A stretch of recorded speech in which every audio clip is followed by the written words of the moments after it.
आप देख रहे हैं कहानी कुर्सी की, और कहानी कुर्सी की में आज हम बात कर रहे हैं ये भाजपा का 370 का जो टारगेट है, ये कहां से इसकी ये यात्रा गुजरने जा रही है। प्रधानमंत्री मोदी आज गुजरात में हैं। गुजरात 26 सीटों वाला प्रदेश है और 26 की 26 तो कोई सवाल ही नहीं कि दो अपने पिछले चुनाव में देख लिया, कहीं और जाएं। मोदी ने आज सुबह एक बड़े व्यस्त कार्यक्रम की शुरुआत मंदिर जाने से की। मोदी ने सबसे पहले बेट द्वारका मंदिर और द्वारकाधीश मंदिर में पूजा की। साथ ही प्रधानमंत्री ने आज 2.5 किलोमीटर लंबे सुदर्शन सेतु का लोकार्पण किया। यह सुदर्शन सेतु सबसे लंबा केबल ब्रिज है।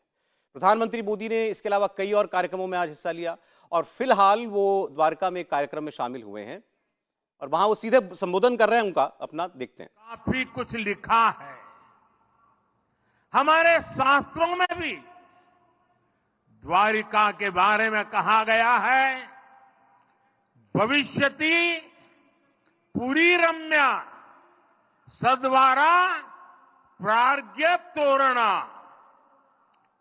चयाट्टलाकल केयूरा पृथ्व्याम ककूदोपमा। अर्थात सुंदर द्वारों और ऊंचे भवनों वाली ये पुरी पृथ्वी पर शिखर जैसी होगी। कहते हैं भगवान विश्वकर्मा ने खुद इस द्वारिका नगरी का निर्माण किया था। द्वारका नगरी भारत में श्रेष्ठ नगर, उसका आयोजन, उसका विकास का एक उत्तम उदाहरण था। आज जब मैं गहरे समुद्र के भीतर द्वारिका जी के दर्शन कर रहा था तो मैं पुरातन वही भव्यता, वही दिव्यता मनोमन अनुभव कर रहा था। मैंने वहां भगवान श्री कृष्ण को, द्वारकाधीश को प्रणाम किया, उन्हें नमन किया। मैं अपने साथ मोर पंख भी ले कर गया था, जिसे मैंने प्रभु कृष्ण का स्मरण करते हुए वहां अर्पित किया।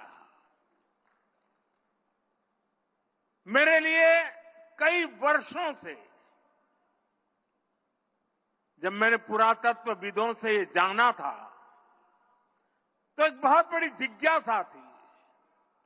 मन करता था कभी न कभी समुद्र के भीतर जाऊंगा और उस द्वारिका नगरी के जो भी अवशेष हैं उसे छू करके श्रद्धा भाव से नमन करूंगा।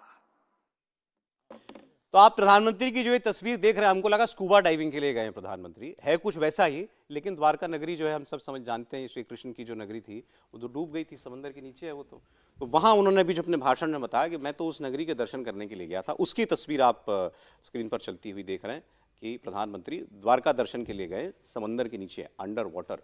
उसकी तस्वीरें इस वक्त आपके सामने। और जो मैंने आपको बताया केबल ब्रिज, जो मतलब सबसे लंबा केबल ब्रिज है, उसका उद्घाटन प्रधानमंत्री नरेंद्र मोदी ने किया। 5 एम्स आज उन्होंने लोकार्पित किए हैं। इसमें पश्चिम बंगाल में भी एम्स है, रायबरेली में भी एम्स है, 2 एम्स जो हैं वो शायद आंध्र प्रदेश के 2 हैं, वो 2 एम्स हैं। वो आपकी स्क्रीन पर चल रही है उसकी पूरी डिटेल। अच्छा, इसको लेकर के भी अपने दावे अलग अलग कांग्रेस कह रही है सब हमने दे दिए थे, आप आंध्रा में एम्स खोल रहे हैं तो हमारे ज़माने में हो ही गया था, बनना तो था ही। मतलब जब बनेगा तभी तो उसका क्रेडिट कोई लेगा। लेकिन उनका कहना है तो आपको देना है तो आंध्रा को स्पेशल राज्य घोषित कीजिए और उसको पैकेज दीजिए। बहरहाल नरेंद्र मोदी जैसा अक्सर अब कर रहे हैं, विरासत, मंदिर दर्शन और उसके साथ विकास परियोजना। नहीं देखिए, अद्भुत है। और मैं तो पहले हमें भी यही लगा कि वो शायद स्कूबा डाइविंग जैसी चीज़ है, लेकिन देखिए वो जब वहाँ गए तो उनकी कमर में मोर पंखी भी खुशी हुई। तो शायद वो नीचे गए होंगे तो वो भी, चूंकि भगवान कृष्ण की उस नगरी में जा रहे थे तो उसको अर्पित किया होगा। और कोई प्रधानमंत्री इस तरह से अपनी सांस्कृतिक धार्मिक विरासत से जुड़ने की कोशिश करता है, ठीक है, बाहर प्रतीक के तौर पर कर देते, पूजा लोग मान लेते कि नीचे नगरी में जाके कर दी, लेकिन उनको वहीं जाकर वो करना था। और इसके पहले, ठीक पहले इसके हम देखते हैं तो हमें याद आ जाता है अयोध्या धाम में जब राम मंदिर की प्राण प्रतिष्ठा थी तो वो जाके पूजा कर लेते, कोई क्या कहता, कुछ न कहता, कोई बात थोड़ी ना होती। लेकिन उन्होंने कहा कि ना, आज से शुरू हुआ तो 11 दिन का विशेष अनुष्ठान करेंगे। यानी एक जो धार्मिक हिंदू होता है, एक जो आस्थावान हिंदू होता है, उसके तौर पर आज हम प्रधानमंत्री नरेंद्र मोदी को देखते हैं। और अभी आप कह रहे थे एम्स का जिक्र ले आए, 17 में इसकी आधारशिला रखी थी प्रधानमंत्री नरेंद्र मोदी ने। ये जो सुदर्शन सेतु है 17 में पूरा हो गया। 2020 में राम मंदिर जो अयोध्या धाम बना है उसकी आधारशिला रखी थी, भूमि पूजन हुआ था, पूरा हो गया।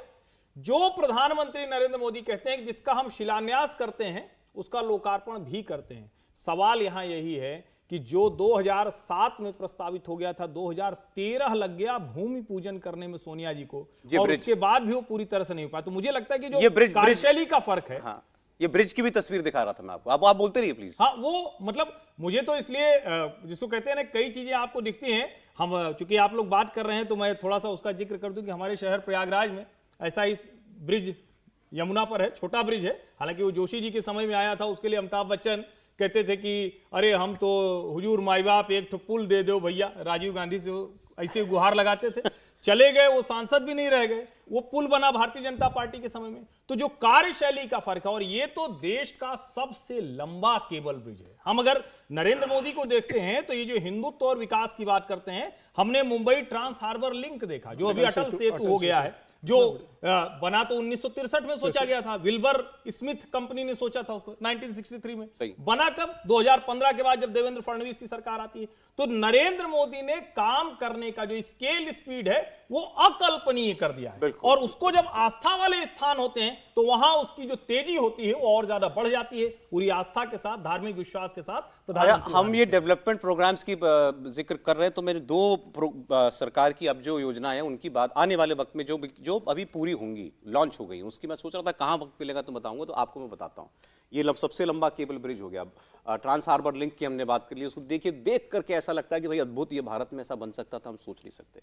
अब क्या करने जा रही है भारत सरकार? भारत सरकार, अभी जो आंदोलन हुआ किसानों का, उनको भी सोचना चाहिए क्या करने जा रही है। वो है असल मुद्दा जिसको कोई एड्रेस करे तो हो रहा है, अब हो रहा है। अगले 5 साल में 1.25 लाख करोड़ रुपया लगा करके हजारों गोदाम देश भर के अंदर बनाएगी सरकार, हजारों गोदाम। कल विश्व की सबसे बड़ी अन्न भंडारण योजना का शुभारंभ नरेंद्र मोदी ने किया है। इसमें सहकारिता का बहुत बड़ा योगदान होने वाला। अमित शाह का विभाग है, वो उसमें शामिल रहेंगे। आप सोचिए, हमारे यहां किसानों की सबसे बड़ी दिक्कत क्या है भाई? हम फसल का दाम मिले ये ठीक है, लेकिन फसल बचे तो, फसल ही बर्बाद हो जाती है हमारे यहां, तो जाने कितना प्रतिशत हिस्सा तो बर्बाद ही हो जाता है रखा। अब उसके लिए गोदाम बन रहे हैं, कोल्ड स्टोरेज बन रहे हैं, ये भी विश्व की सबसे बड़ी परियोजना होगी। दूसरी परियोजना, ये जो प्रधानमंत्री सूर्य घर परियोजना है, 1 करोड़ घरों के ऊपर जो रूफटॉप पर सोलर पैनल लगाया जाना है, और ये भी उज्ज्वला की तरह, इसको उज्ज्वला जैसे पैमाने पर ले जाने की कोशिश है सरकारी, जो उज्ज्वला में 1 सिलेंडर फ्री दिया गया था। अब इससे क्या बचत होने जा रही है? गरीब आदमी को बचत होगी, बीपीएल से नीचे वालों के घर की छत पर ही लगने वाला है। सरकार देगी सब्सिडी, 60% सब्सिडी सरकार देने जा रही है इस पर, 40% आपको ऋण के तौर पर, और ईएमआई वाला ऋण देगी, ईएमआई बनेगी उसकी, तो उनके घर पे जाकर के बस ये लग जाएगा। उनको बहुत छोटा पैसा जो है इसका हिस्सा वो ईएमआई के तौर पर देते रहना पड़ेगा। साल के अंदर 18,000 रुपया बिजली का बिल बचत माफ होगा, 18,000 रुपया साल का। गरीब आदमी के घर में बिजली का बिल इतना ही आता है, 1,000-1,500 रुपया ही आता है। 18,000 रुपया उसका साल का बचेगा, मतलब उसकी बिजली हो गई फ्री। फिर जो एक्स्ट्रा बिजली वो पैदा करेगा, इसको बिजली की लाइन से जोड़ने की व्यवस्था की जाएगी, सरकार करेगी। जो पैनल लगा उसको बिजली की लाइन से लगा दिया जाएगा। आप बिजली बनाएंगे, बिजली बेचेंगे, आपका बिजली का बिल माफ, और आपके घर में आमदनी बिजली बेचने से। ये भारत के अंदर इस पैमाने पर काम किया जा रहा है, ये अद्भुत है। देखिए, बड़ा सारा काम हो रहा है। जैसे बहुत लोग उस पर बात नहीं करते हैं, जो फ्रेट कॉरिडोर्स बन रहे रेलवे के, ये बहुत मैसिव प्रोजेक्ट जो है वो कंप्लीट हो रहा है, और उसमें जिस तरह से उसके साथ साथ कोल्ड स्टोरेज और स्टोरेजेस जिसकी आप मेंशन कर रहे थे वो बनाया जाए। किसी भी व्यापार के लिए 2 चीज़ें बहुत इंपॉर्टेंट हैं, वो है ट्रांसपोर्टेशन यानी फ्रेट, और उसके साथ साथ अगर हम एग्रीकल्चर की बात करेंगे तो उसका स्टोरेज, उसको कहाँ स्टोर करेंगे। जब आप एमएसपी की भी बात करते हैं ना, तो वहाँ पर भी प्रॉब्लम यही है कि अनाज उगा तो लिया, एमएसपी देंगे कैसे भैया, वो सड़ जाएगा सारा। और वो कोल्ड स्टोरेज में अगर या स्टोरेज में चला जाता है अनाज, तो फिर भी संभावनाएं बनती हैं कि सरकार उसको कैसे आगे कर सकती है। लेकिन अगर वो जाएगा ही नहीं तो उसका किया क्या जाएगा। दूसरी बात ये आती है कि जब हम डेवलपमेंट की बात करते हैं, एक तो रोड्स की हम बात कर रहे हैं, हम जिस तरह की रोड्स देख रहे हैं इस वक्त भारत में, मैंने ऐसी रोड्स जो हैं ज़्यादातर यूरोप में देखी हैं, या फिर मैं हमारा बहुत ज़्यादा उनके साथ प्रॉब्लम पीछे पड़ जाएंगे सोशल मीडिया पे आप। प्रॉब्लम रहता है। नहीं, चीन में भी उस तरह की रोड्स मैंने देखी है कि वहाँ पे भी रोड्स का नेटवर्क जिस तरह का बना हुआ है वो अपने आप में बहुत शानदार है। इस और पर भारत जो इस पर भी लोग कह देंगे हाँ चीनी तो बना दिया है हमारे यहाँ, लोकतंत्र तो खा गए, लोकतंत्र देखिए, खत्म कर अब दिया। जो जिस देश ने अपने आप को जिस तरह से बनाया है वो जो तारीफ करने लायक चीज़ है वो तो है। ठीक है। अब हमारा देश वैसे बन रहा है, हमारे को बहुत खुशी है कि हमारा देश जो है उस तरह से बन रहा है। एक सरकार ऐसी आई है जो कि इस तरह का काम करके दिखा रही है, ये एक बहुत बड़ी बात है। और दूसरा, जिस तरह से और डेवलपमेंट के पैरामीटर्स जब हम बात करते हैं कि किस तरह से हमारे स्टार्टअप्स आ रहे हैं, किस तरह से लोगों आप को सोचिए राहुल जी, आपने खबर पढ़ी होगी, नरेंद्र मोदी ने अपने मंत्रियों को बुलाया और उन मंत्रियों से ये कहा अपने अपने विभाग में अगले 100 दिनों में सरकार आने के बाद तुम क्या करने जा रहे हो हमको बताओ। अच्छा वो मंत्री रहेगा या नहीं रहेगा इस पे मत जाइए, विभाग तो रहेगा ना। तुम्हारा विभाग अगले 100 दिन में क्या करेगा सरकार बनने के बाद, चुनाव से 3 महीना पहले प्रधानमंत्री पूछ रहा है। देखिए, मैंने तो ये देखा, खासतौर से मैं तो कुछ सरकारी महकमों में भी रहा हूँ, तो मैंने बहुत ज़्यादा देखा कि किस तरह से वहाँ पर जो मंत्रालय हैं वहाँ पे किस तरह से दिक्कत रहती है। वो बार बार आपको बुलाते हैं, आपके जो डिपार्टमेंट्स हैं उनकी प्रेजेंटेशंस लेते हैं, उन प्रेजेंटेशंस को के आगे प्रेजेंटेशंस बनाई जाती हैं और वो प्रधानमंत्री कार्यालय जो है उनके पास भेज जाती है। तो इस तरह से जो एक बाकायदा फीडबैक सिस्टम है उसको बनाया गया। अब प्रेजेंटेशन की आपने बात की तो मुझे अमित शाह जी याद आ गए। आज वो पहुंचे हैं ग्वालियर में, तस्वीर दिखाते हैं आपको। ग्वालियर में उनका स्वागत करने के लिए वहां पर थे ज्योतिरादित्य सिंधिया। ये शुद्ध वहां पर अपनी पॉलिटिकल और चुनावी बात करने के लिए वहां पर गए। कई सीटों का ये जायजा लेंगे। अब गुजरात की 26, नरेंद्र मोदी 26 की चिंता उनको है नहीं। ये है 29 सीटों वाला राज्य, एक सीट हार गए थे, छिंदवाड़ा की सीट को हार गए थे। अब देखिए, कल किसी ने, शशि थरूर ने एक लंबा चौड़ा आर्टिकल कर लिखा है और शशि थरूर ने यह कहा है कि भाजपा यही राज्य, गुजरात हो गया, राजस्थान हो गया, MP हो गया, छत्तीसगढ़ हो गया, सब यहां वो कह रहे हैं वोट बढ़ जाएगा। अच्छा वो कह रहे हैं कि वोट बढ़ेगा भाजपा का, लेकिन सीट कहां से बढ़ा लोगे? तो भाजपा मान लीजिए 42-45% वोट भी ले लेगी, लेकिन सीट तो उतनी रहेंगी, उतनी जीत पाएगी, ये उनका कहना है। अमित शाह ग्वालियर में क्या करने गए? देखिए, ग्वालियर में बड़ा इंटरेस्टिंग मीटिंग ले रहे हैं अमित शाह। अब ग्वालियर गए हैं तो ग्वालियर में बड़े 2-3 किस्से आ रहे हैं। ग्वालियर में 4 सीटों की मीटिंग लेने वाले हैं। एक ग्वालियर लोकसभा की लेंगे, मुरैना, भिंड और गुना शिवपुरी सीट को लेके लेंगे। मुरैना की सीट खाली हो चुकी है क्योंकि नरेंद्र सिंह तोमर विधानसभा के स्पीकर बन गए, विधानसभा चुनाव लड़े थे, वो सीट खाली हो चुकी है। ग्वालियर लोकसभा सीट जो है विवेक शेजवलकर, वो 75 साल के हो चुके हैं और वो सीट खाली होने वाली है। उनका काम भी ऐसा नहीं रहा, तो ग्वालियर सीट से नया लोकसभा कैंडिडेट मिलने वाला है। भिंड लोकसभा सीट जो है, जो अभी विधानसभा का चुनाव के परिणाम देखोगे तो वहां कांग्रेस को ज्यादा वोट मिले। अगर विधानसभा चुनाव के हिसाब से अगर परिणाम होते हैं तो भिंड भारतीय जनता पार्टी हार सकती है। इससे भी भिंड हार सकती है, बिल्कुल। जो विधानसभा चुनाव के परिणाम हुए उसके हिसाब से अगर वोटिंग होती है तो भिंड में भारतीय जनता पार्टी को बहुत मुश्किल हो सकती है।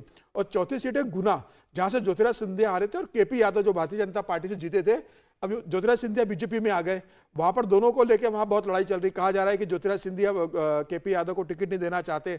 और कल की घटना है, कल KP यादव जो 3 तारीख मार्च को ज्योतिरादित्य सिंधिया पासपोर्ट ऑफिस का उद्घाटन करने वाले थे गुना में, कल उन्होंने वहां पर जाकर उसका ऑफिस खुलवा दिया पासपोर्ट का।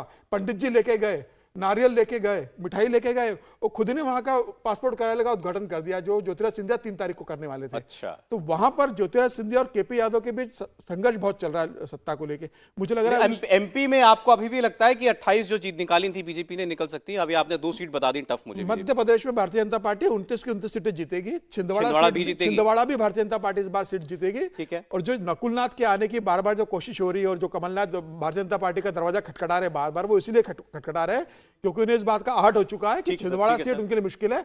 मुझे लग रहा है 29 की 29 सीट जीतेगी। अगर किसी कारण से अगर कोई सीट बच जाती है तो छिंदवाड़ा होगी। अच्छा, मैं आपको बता दूं, आप दर्शकों से मैं कह रहा हूं कि आप अगले सेगमेंट में हम लोग जो हैं आपके सवाल भी लेंगे। कोई क्वेश्चन हो अगर आपका तो आप हमें #कहानी कुर्सी के नाम से टैग करके भेजिए, मुझे भेज दीजिए आप। और उसके बाद जो है इंडिया TV पर भेज दीजिए, मुझे भेज दीजिए, हम आपका सवाल ले लेंगे। एक सवाल अभी यहाँ है सर, जवाब दे दीजिएगा शॉर्ट में। एक हमसे व्यूअर पूछ रहे हैं, विपक्ष मोदी जी को कोसता रहता है लेकिन सीखता नहीं। अगर विपक्ष मोदी जी से काम करना ही सीख ले तो क्या उसकी तस्वीर बदल सकती है, मजबूत विपक्ष बन सकता है? नहीं, बिना संदेह बदल सकती है। अगर कोई भी, और कई बार कहा जाता है ना कि आप हो सकता है कि आपके अलग अलग मेधा का स्तर हो सकता है, अलग अलग आपका जिसको कहते हैं कि चीज़ों को समझने की, लेकिन मेहनत का कोई विकल्प नहीं है। मेहनत कोई भी व्यक्ति करके, और उसकी कितनी मेहनत करनी है वो खुद तय करेगा, दूसरा कोई नहीं तय करेगा। अगर आप मेहनत बहुत अच्छे से कर सकते हैं तो कई चीज़ों का समाधान हो सकता है, और उसको बार बार यूं समझना चाहिए, फुल टाइम पॉलिटिशियन, राजनीति मजाक नहीं है, राजनीति अंतराल वाला काम नहीं है।